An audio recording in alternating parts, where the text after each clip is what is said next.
In a world where hypnosis podcasts come and go, one man is here to deliver a knockout, no-holds-barred approach and deliver electrifying interviews with the world's top experts so you can discover the secrets to their success. Introducing the Hawaii Hypnosis Podcast. Subscribe to the newsletter and get instant access to 4 free skill-building audios that utilize a revolutionary hypnotic approach to improve your skills from the inside out. It's practically bulletproof. As a member of Hawaii Hypnosis, you'll join the ranks of the movers and shakers in the hypnosis and NLP community and discover how to significantly improve your skills from the inside out.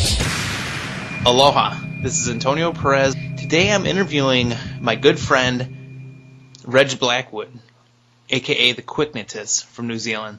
How you doing, Reg? I'm good, how are you?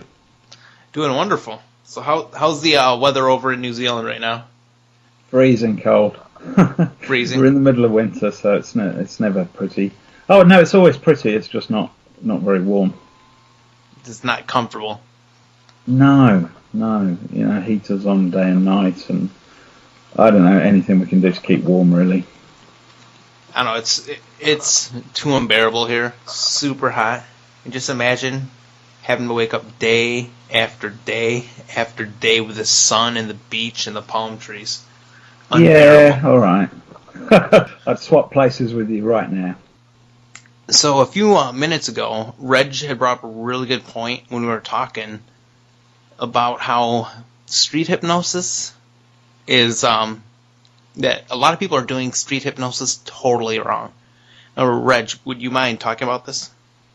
Well, it occurred to me that, a lot of street hypnotists out there, they're managing to alienate hypnotherapists. They're managing to alienate stage hypnotists, and they're just generally doing a great job of pissing everybody off. So I wondered, what is it that they're doing? And then I started watching a few videos on YouTube, and I saw it straight away. It's not good. It's really, really not good. Everybody's doing the same thing. Everybody's a clone of whatever DVD they learnt off, and it's just not entertaining at all. If anything, it comes across as being a bit creepy.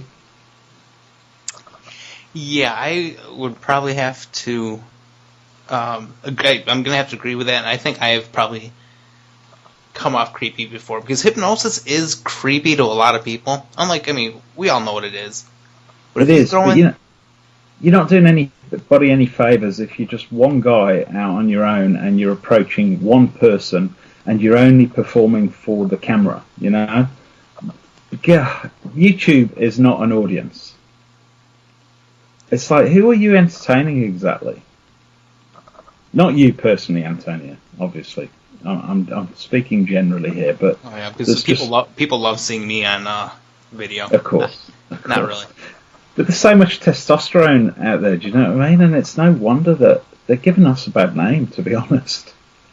Yeah, and then things like the, if Han Wang is listening to me, you know exactly what induction I'm going to talk about, like the zap induction. Yeah. Talking about literally ripping somebody's arm out of their socket. It's almost like you rip the arm out of the socket, you yell sleep, and you hit them in the face with their own arm. Yeah. And I just think, you see people, these hypnotists creeping around pub tables and in parks and in squares, and there's usually just them and a camera, and they're just approaching somebody who's on their own, and you just think, this is, what are you doing? You're meant to be entertaining, not molesting people. It's seriously creepy, and I can see exactly, it's like I had a revelation, I can see exactly why the old school stage hypnotists are so against it, and why a lot of hypnotherapists just think it's really inappropriate as well. So I think we've got a responsibility here to make it an entertainment again. I'm a street performer, okay? That's part of what I do. I do stage shows as well, but when I'm out there hypnotising people on the street, I am actually entertaining people. I'm entertaining crowds of people. And yet, of course, I've videoed some of that for YouTube, and some of those videos on YouTube are very close in on the subject, so you can't necessarily see that people are watching. But I'm speaking loudly. I'm remembering that it's a performance because people around me are interested in what's going on. Like, you're talking about how YouTube isn't the audience? No. A lot of street hypnotists want to make it about themselves and not about their client or their subject. Yeah, absolutely. You know, I've just had enough, to be honest, Antonio. And you probably called either at the right time or the wrong time. It's just, you know, there's people out there saying, oh, you don't need a trance state. You know, you can get phenomena without any kind of trance state.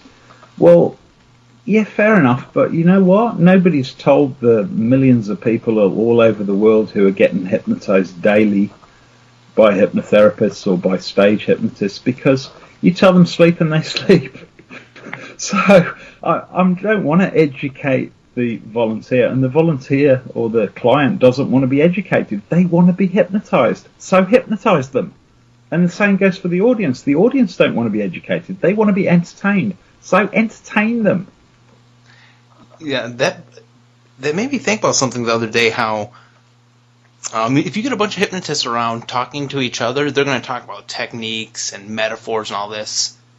Let's say if somebody wants to quit smoking, they say, hey, help me to quit smoking. You're not going to talk to them about why it works, what technique you're going to use. You're going to tell them, hey, this is what I can do for you. They don't really want a hypnotist.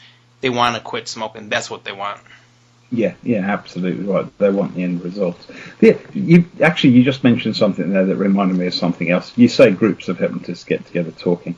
Do you know there are gangs of hypnotists out there that go out doing street hypnosis? What sort of message does that send? It says, hey, this isn't anything special. Anybody can do it. Look, there's 10 of us here. We can all do it. It's nothing special. You do us a favour. Yeah, a hypnotic gangbang. Yeah, well, that's happening. It's happening all the time, and it just makes it look like it's something that anybody can do. It makes it less special, and they wonder why they're getting the poor success rates that they're getting. You know, everybody tells you to go out there with a positive mindset and to be the hypnotist. You know, but if you're the hypnotist, then who are you entertaining? Really, you can't really be the hypnotist if nobody's watching. True. You know, if the only other people are watching are a whole bunch of other hypnotists, then that's pretty sad, really. And you're right about the whole creep factor, where people come off kind of creepy. It's like, it just totally downgrades the profession. It does. And you know what? It's killing the industry, and it's suffocating the art form. And I do sound like one of those crusty old guys now on a forum, but I actually see what they mean. I really see what they mean, because it's not doing any of us any favours whatsoever. Join the ranks of the movers and shakers in the hypnosis and NLP community. Subscribe to the newsletter and discover why this podcast is taking the world by storm. What kind of tips do you have for my audience, for the people that are listening to this right now, to bring it back, to do it the right way? Okay, well, you know, I mean, all of my tips really are about remembering that this is a performance, okay? And the other thing is, right, I see a lot of people that are incompetent. They go out and they expect to do like a full hypnosis routine the first time they go out. So my first tip would be, have a clear purpose, all right? As fun as it might sound, running around town hypnotising people willy-nilly, it'll soon wear thin. And to be honest, this has come to fruition. 2 years ago, look at the number of people, the number of magicians who are out there saying, I'm a street hypnotist, I'm the hypnotist. And then a couple of months later, they're back doing card tricks, juggling, or accountancy, or whatever it was they were doing. Okay? Because they got bored of it, and they found it wasn't maybe as easy as they thought it was. So all I'm saying is be clear of your purpose before you go out. So early on, don't try and get that amazing, funny 40-minute street show, complete with, you know, invisibility and stealing people's wallets and whatever it might be. Just set yourself some very simple goals, and that way your confidence and technique will improve, but also you'll end up giving a much richer experience to the people that you're actually hypnotising. You know, you won't be bored, they won't be bored. I remember the first month I went out, you know, I just thought I'm just going to try one or two different fast inductions. I'll give some positive motivational suggestions and I'll wake them up again. Nothing else. because I wanted to get good at that. I wanted to really master that before I then moved on to the next bit. So then maybe the next month you could maybe, add some simple phenomena, a hand stick or something, and then leave them laughing. Okay? And then when you're good at that, slowly, little by little, you can add different stuff. Find out what works best for you. Find out what the spectators enjoy. And before long, you'll have a street show that's different to anybody else's because you've actually paid attention to what people in your area are actually laughing at and what they think's worth watching. So the first thing is, just be clear of your purpose and have one or two simple goals each time you go out. I mean, one of your goals can just be to practice some new inductions that you're keen to try out. Practice them as reinductions. And if you do that, next time you go out, maybe those fast inductions that you were trying as reinductions will become your main induction, You've got to get good at it before you go out there and try and entertain people. So you just got to do slowly, little by little. So that's a long tip, but that's my first one. Okay. The second tip I'd say is aim for groups of people. And this reduces the creep factor. All right? You're going for a group of people. Now, what does that say? Well, first of all, you've got to really think about the time of day that you're going out. You've got to think about where the best locations are to come across groups of people. You've got to find out what time of day is best. Lunchtime on weekdays is hardly ever good because people aren't hanging out with time on their hands. They're like rushing between the office and wherever they're getting their lunch and back again. So do a bit of homework. Just find out what are the best days, the best time of day, and the best locations to find those groups of people that are hanging out with time on their hands. Don't approach individuals because you're not only in danger of looking a little bit creepy, but with a group you can play the numbers game. You can increase your chances of being successful, and the rest of that group are now your ready-made audience. Any street performer will tell you if you've got a few people gathered round, crowd mentality kicks in, and all of a sudden a lot of people want to stand around and watch what's going on as well. So when you've got the group, you've approached your group, or they've approached you, which we'll come on to in a little while. You've got to play some games, get their interest, do some icebreakers, as I call them, just to see who you might be able to work best with. It's not really about suggestibility tests. It's like finding out who's best at focusing, who's best at following your instructions in that kind of environment. And like I say, you shouldn't really be approaching anyone at all. You've got to think of some creative ways that you can set up and get people to approach you. So, we've all heard that you can make a sign or attach a poster to a nearby fence or a window or whatever. Or you could start some other kind of performance. Do you know what I mean? If you can juggle, then why not juggle to gather a crowd? Do something that's going to attract people around and let them know that something is going on. And the first volunteer is always the hardest one to get. So once your crowd see you treating someone well, then they're all going to want to go. So maybe you could take your favourite somnambulist friend along with you, and they can be your first subject, and you can start by hypnotising them and doing some fun stuff, and the crowd will gather. The next one, my third tip, would be rather than go out there and think, yes, I'm the hypnotist and I'm going to hypnotise every single person I come across, this whole positive mindset thing, to be honest, if you go out there with balls of steel and an invincible no-fail attitude, it doesn't really make any difference. You're still going to fail. So you've got to kind of expect failure, and you've got to know how to deal with it. Okay? You're going to fail. It's as simple as that. You're not going to go out there and be able to hypnotise 100% of the people that you come across.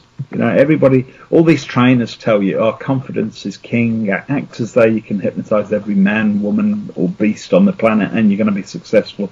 But in reality, you won't be able to hypnotise everybody you meet. And sometimes you're going to fail even more than you succeed. So you just need to accept that and deal with it. And when you can't hypnotise someone, don't stress about it. Just, maybe act a little surprised. Say thank you very much, make some excuses, and then just move on to somebody else. And part of that is remembering that most people out there don't know as much about hypnosis as you do. They don't know the difference between an induction and a deepener. So if you jump in between icebreakers and inductions, you can just frame everything as an experiment, and some of those experiments can be quite entertaining. And to be honest, once you're out there and you're being entertaining, nobody really notices or cares when you fail. Have you done much, Antonio, as far as just street hypnosis? Not too much. Now I feel like I'm the one that's being interviewed. No, I haven't.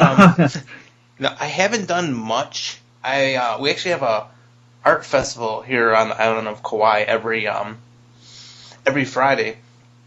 I'm thinking about setting up a table, making some CDs for stress relief, etc. Putting a sign saying, "Hey, free hypnosis," and then once they feel the power of the hypnosis, then I'll be like, "Hey, if you guys want, I got some CDs you can buy." And that basically it'll help me to make money and get practice. That's a good idea. And you know what? You will find, right, when you fail to hypnotize someone, do you know the most common thing that you hear from them? What's that? They say sorry. They actually apologize to you. Oh, that's good. It's like I failed to do my job, and you're the one apologizing. Awesome. Exactly right. So this whole fear of failure thing. Don't worry about it. The most common response you get is that one word, sorry. They go, "Oh, I'm really sorry." You go, "Oh, that's fine," but they're apologizing to you. It's like, look, you're obviously a professional guy, but I haven't been able to do what it was that you wanted me to do, i.e. be hypnotized, therefore I'm sorry. It's really weird, but that's the most common thing I hear if I don't manage to hypnotize somebody. It's always good hearing I'm sorry. Yeah, exactly. Well, once people realize that, then it kind of gets rid of a lot of that fear of failure. And you will fail. I'm sorry, it is very much a numbers game, and you are going to fail. There's some people that you could hit them over the head and they're still not going to go under. Don't do that, by the way. That's probably another... That's tip 3A. Don't hit them over the head. Yeah, you don't want to hit people. Bad word-of-mouth marketing. Yeah, definitely. But linked to that is my next tip, which is don't go for the dramatic inductions. Okay, we talked a bit earlier about one of those dramatic inductions, and we've seen everything from arm pulls to drop backs to some neck snapping head twists. And if you're into that, if you really want to drop people on the dirty ground and have the crowd gathered gasping because you're so successful, well, don't do hypnosis. Go do some martial arts or something. No kidding. Exactly. There's lots of opportunity to drop people on the floor there. Go be Jackie Chan's stunt double. Please do. Stay away from my art. Do gentle inductions. Have them sitting down at first. I always recommend that to people when they're first going out there. You can always find a bench. You can have a low wall or something, or take a chair along with you. And when I say gentle inductions, I mean some of those quieter ones like the Elman eye closure or magnetic hands, and it relies on them sort of focusing and imagining and concentrating rather than a shock induction.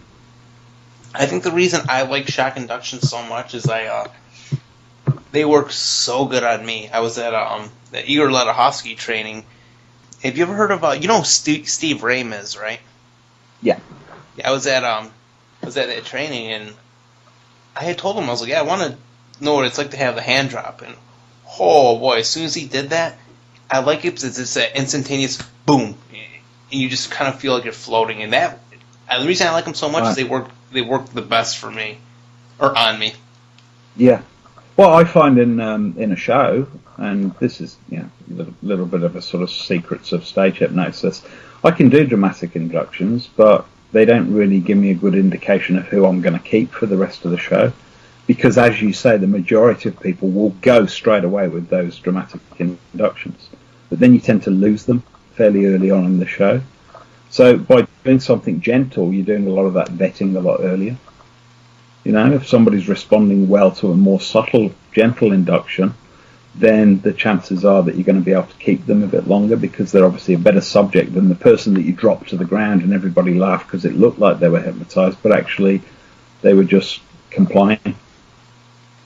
Oh, okay.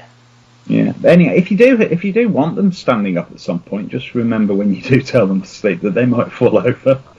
So either get them to sit down again before you say sleep, or you actually say sleep and stand. And even when you say sleep and stand, you've got to be prepared to catch them anyway, because some people still, their knees buckle and they still go down.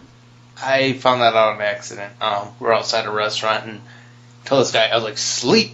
And all of a sudden his legs buckled, so I was like, oh no. And I grabbed so he wouldn't hit the ground. So ever since I did that, it was a good lesson for me. Because even though, let's say, it might be legal to practice hypnosis wherever you're at, if you cause somebody harm, you better believe you can have a lawsuit. Yeah, well, this is my problem with the whole, sort of tranceless hypnosis model as well, is because some people will just go. And if you haven't been trained to do what you're meant to do if somebody does actually close their eyes and go all floppy, then you're in trouble, really, because what do you do? People will run that pattern. There are some people out there that will run that pattern at the most subtle suggestion of hypnosis. So if you've been taught to do it without trance and without eye closure, you know what? It's going to happen anyway. And if you haven't seen it happen, then you haven't hypnotized enough people. Incidentally, you mentioned that you did a shock induction at Igor's workshop. Yeah. Why is he doing inductions? I thought he was conversational hypnosis. Oh, no, that one, I think he'd start off, he showed we all just did like one induction. It was the first like hour or two, and basically practice going to hypnosis. And then the actual induction, it was during a break time when I was talking to Steve and Rain. And if you're listening to this, Steve, thank you for all of the laughs at my expense. He had hypnotized me with the hand drop, and it worked so good. And he also told me anytime you see the word sleep, you'll return to the same state. And he thought it'd be funny. He's like, hey, he had people write the word sleep on cards. So I'd walk up to people, and as soon as I saw sleep, I'd be like, oh, God. And all the co-trainers knew.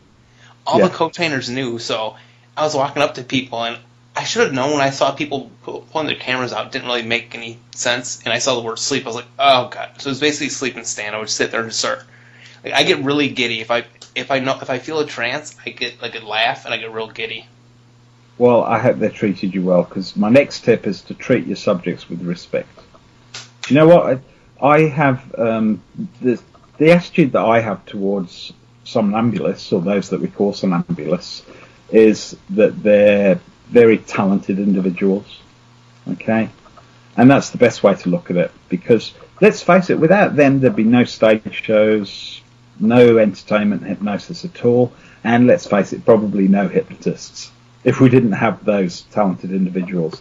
So you've got to treat people like yourself with respect. We've got to make your comfort, your pride, your safety of paramount importance, and then you're going to give your best in return. And it's like, try not to be annoyed with them if the suggestions aren't carried out successfully, which can and does happen even if they are hypnotized.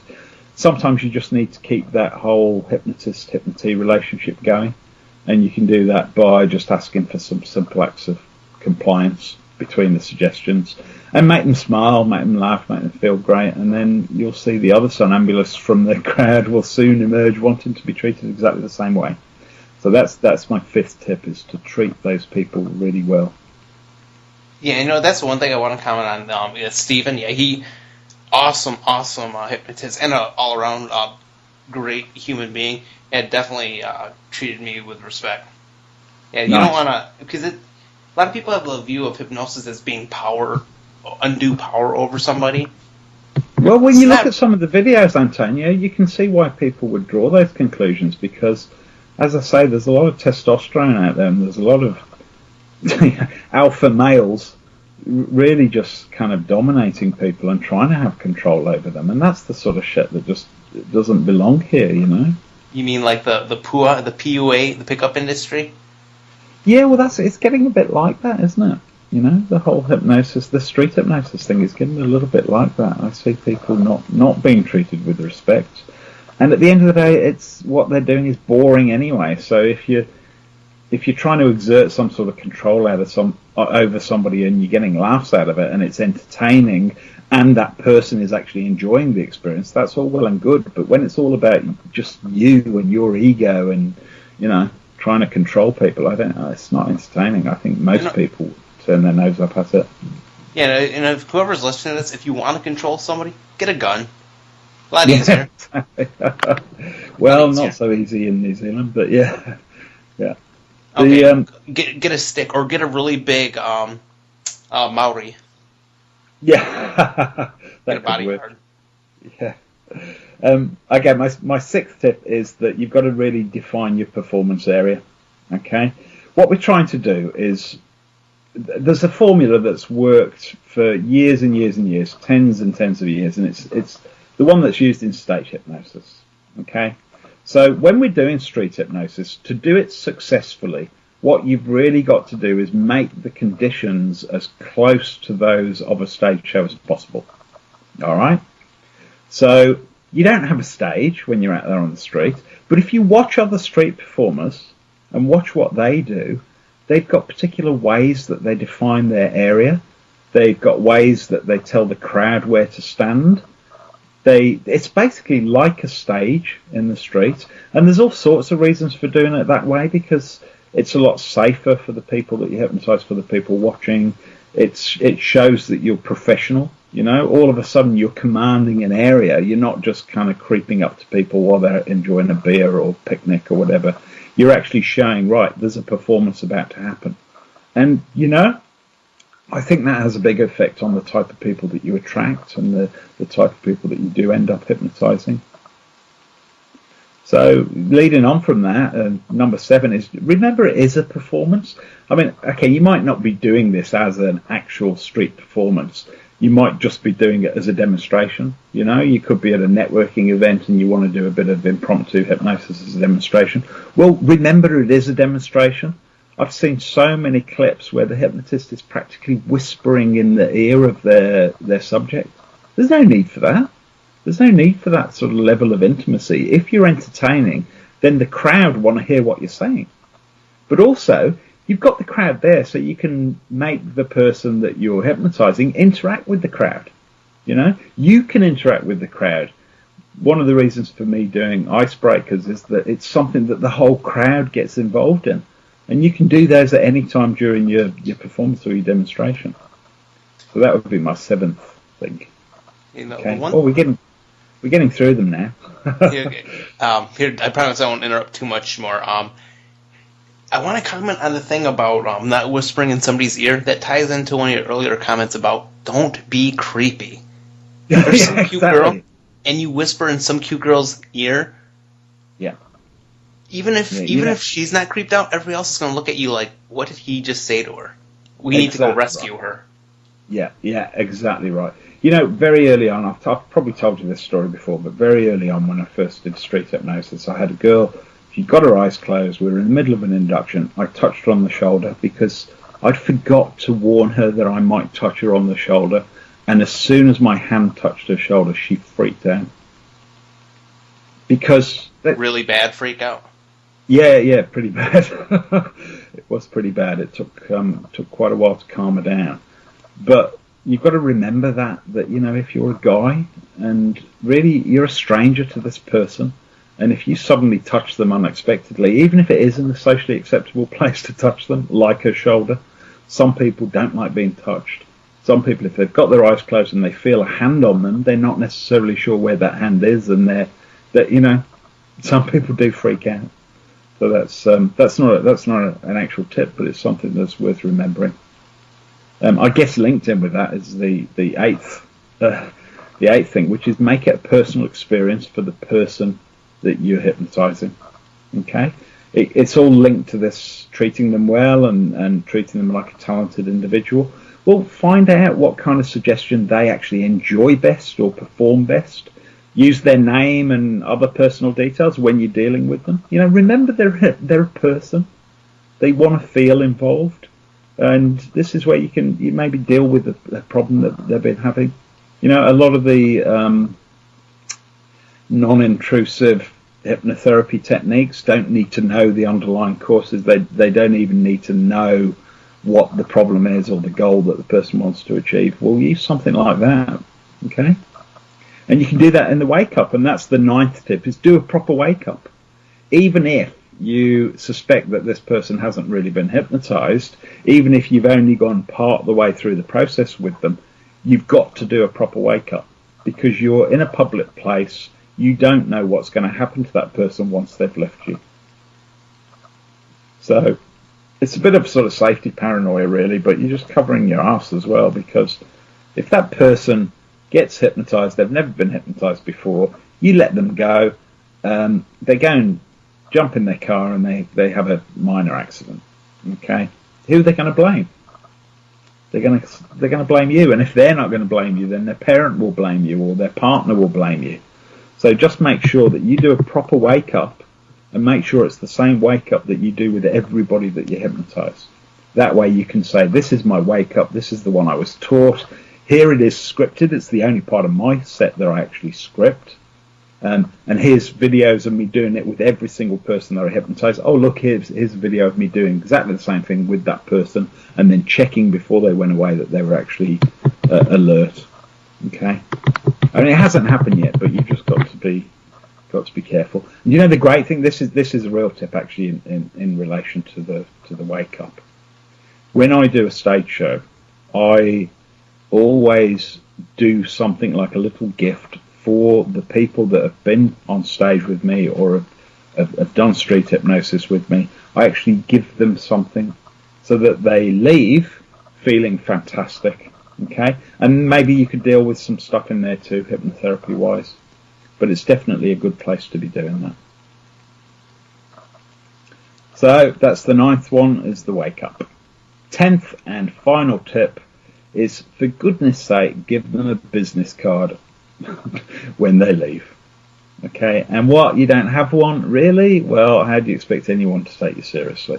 Go back to juggling card tricks or accountancy or whatever it was that you were doing. You know, get a business card with hypnotist or hypnotherapist, whatever it might be. They're not expensive.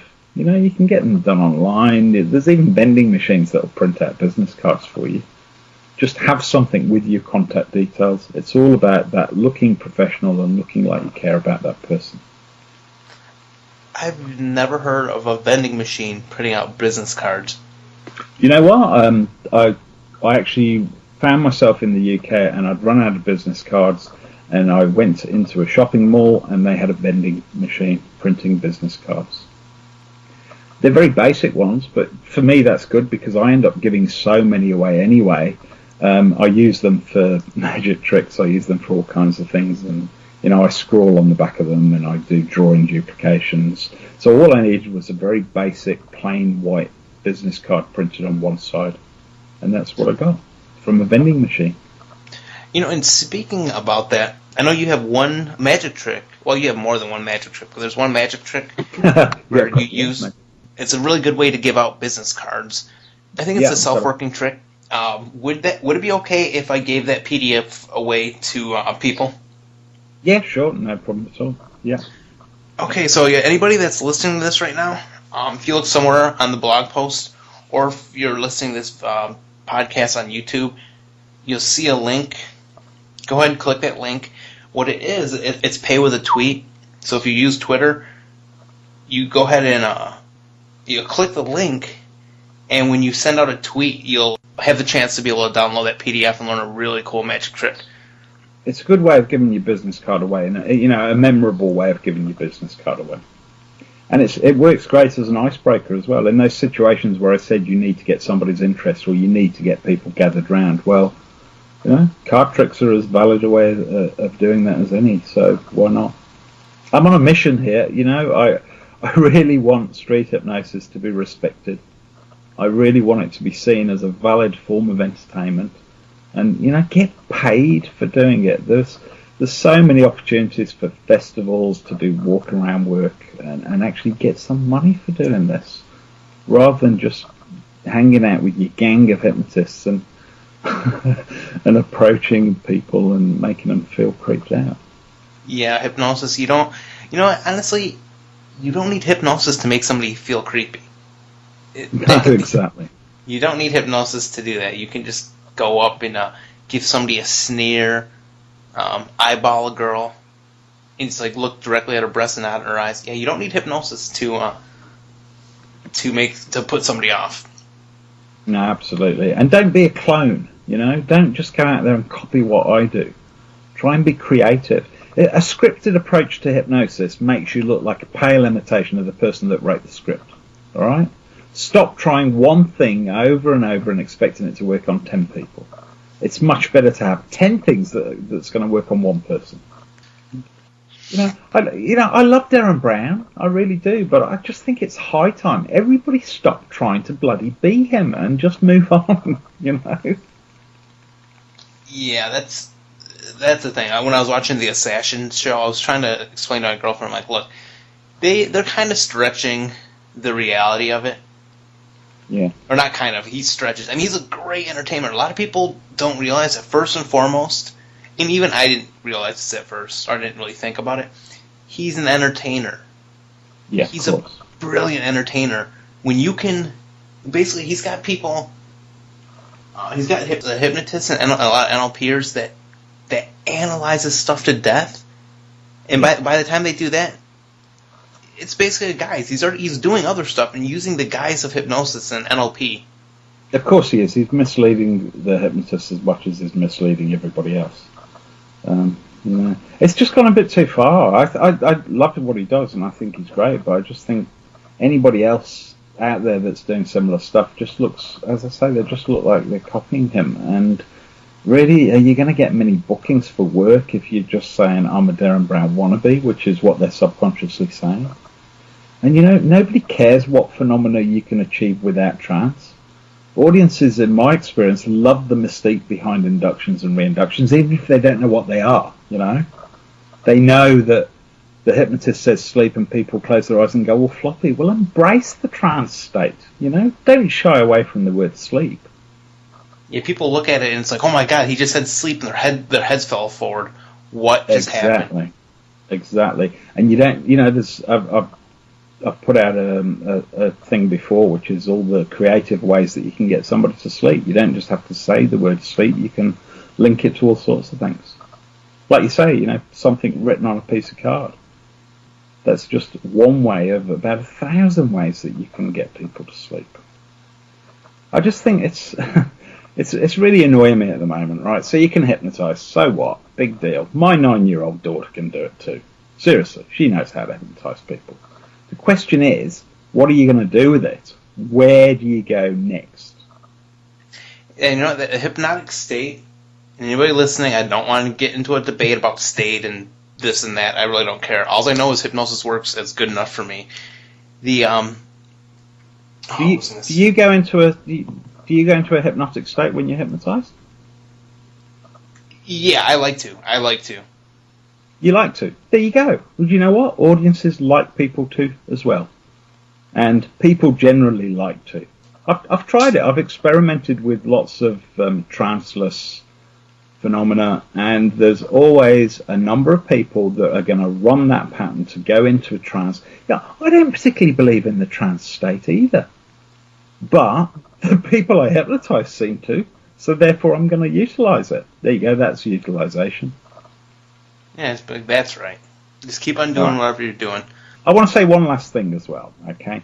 People you hypnotise on a course don't count as volunteers. And a training course isn't a show. Get out of the classroom and get some real experience. And that includes the hypnosis trainers too. Exactly, using the real world. You're listening to the Hawaii Hypnosis Podcast. Can I ask you to subscribe to the podcast on iTunes by going to hawaiihypnosis.org/iTunes and give us a 5-star rating. Reg, the one product that I've seen of yours that I absolutely love is the widely acclaimed Street Gnosis program. Would you mind talking about that for a little bit? Yep, Street Gnosis is an online training course. Okay, there's hours and hours and hours of video of me not only teaching in a classroom environment, but actually out there applying the things that I'm teaching the people in the classroom.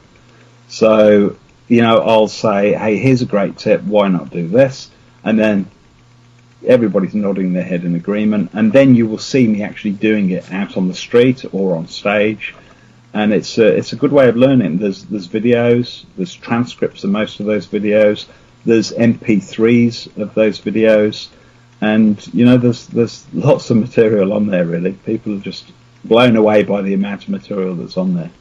The one thing I really like about this program is how you structured it, the chronological order, how you've set it up so you teach some of the most important things first. You want to talk about that?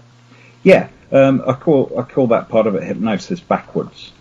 And really what I'm doing is it's similar to what I've talked about today. I'll talk about failure. I'll say, right, here we go. Before I teach you anything, I'm going to tell you what I'm teaching you is not a 100% method that's going to work with every single person. You will fail, but here's how you deal with failure and what types of failure are there. And then I talk about safety. And as part of that safety, I talk about the wake-up procedure. So I thought, well, if I'm going to do the wake-up procedure first, why not then work backwards through it? So I work backwards through the whole thing, so that inductions are fairly near the end of the breakers. But the great thing about that is it's modular. So there are chapters that are in reverse order, but then you can actually watch the chapters in the correct, in inverted commas, order, and you can watch it in the traditional order that you will go out there and do it yourself. And I don't expect people to have the exact same experiences as me. I don't say, here's an approach, do this approach and you'll eventually get somebody. It's taught in such a way that you will form your own approach. You will choose the routines, you will choose the inductions that are going to work best for you, and you won't be a clone of me. Yeah, we don't need clones. Clones are basically a clone. There's loads of them. A clone is basically like a hypnotic tape that has no varying tone and doesn't change. It's the same message over and over. We don't want clones. Definitely not. Definitely not. There's enough out there already, all right? And I've just told you they're all doing it wrong. You can make an impression by going out there and doing it right, by following what I teach in Street Gnosis. And if you follow that, you'll end up doing it right. You'll end up being a good entertainer. Well, I can't say that. I can't make you a good entertainer, but you will certainly have the grounding there if you're already a good entertainer. And if you're not already a good entertainer, you'll certainly know how to go out there and demonstrate hypnosis, so that when people say to you, what do? You don't say, oh, I'm the hypnotist, I'm the street hypnotist. You'll actually say, I'll show you what I can do. And you show them exactly what you can do. Let's say the one thing that Jeffrey Stephen brings up is, let's say if you're doing street hypnosis, somebody's like, oh, I want to quit smoking. He's like, oh, here, he talks about how be able to do it there. Like people, you can give somebody a business card, but if somebody wants to quit smoking, if you can help them to quit smoking in the next 20 minutes, do it. If you have the time, the resources, and everything, and if it's safe and the other person has time, might as well do it then. Just tell a person like, hey, this is my rate. Half an hour from now, you'll be a non-smoker. Yeah, you know what I would do? I would add to that. I would say, and get some people to watch as well. That's a good way to do it. Absolutely. Check with the person that they're okay with people watching, but obviously then it turns into a demonstration, it turns into a performance. How many other people watching do you think are thinking, shit, that issue I've got, I wonder if you can help with that? Oh, that's brilliant. And you start passing out the business cards. Yeah. To me, it's funny because I don't already do it this way. And I was shocked and disappointed when I watched some of the street hypnosis videos, because they all look the same.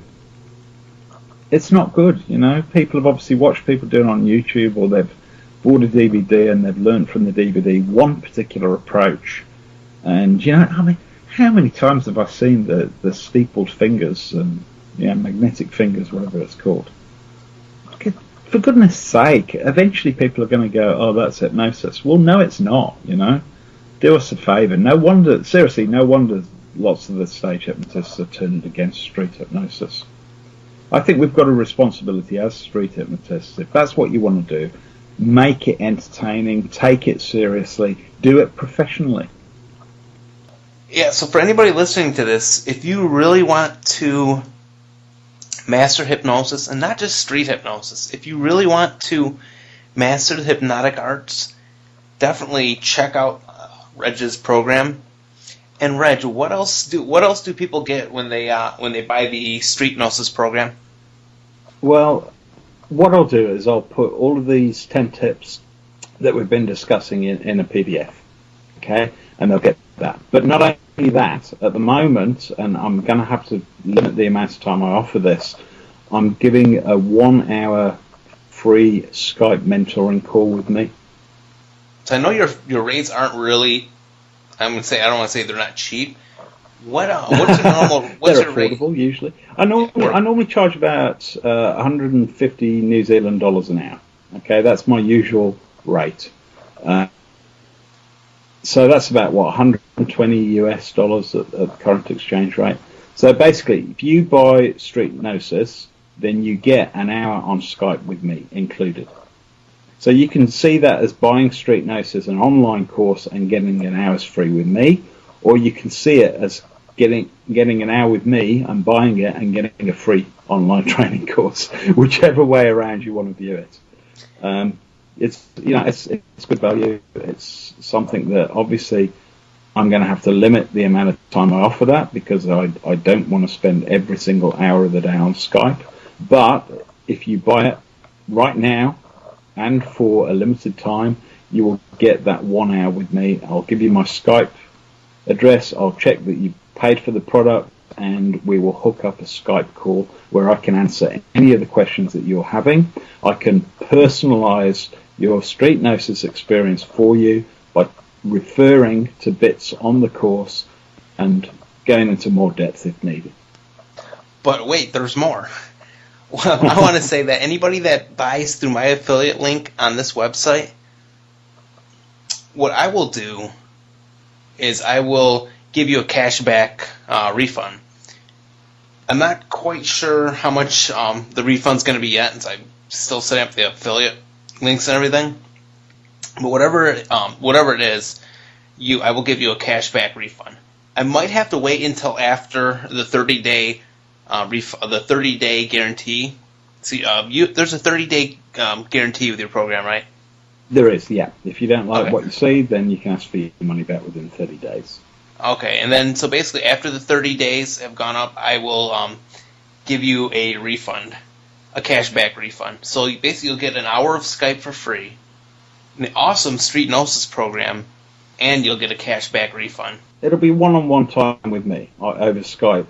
So, the reason I'm doing this is that I'm on a mission, you can probably tell. I don't want crap street hypnotists to ruin the industry that I've become a part of and have grown to love.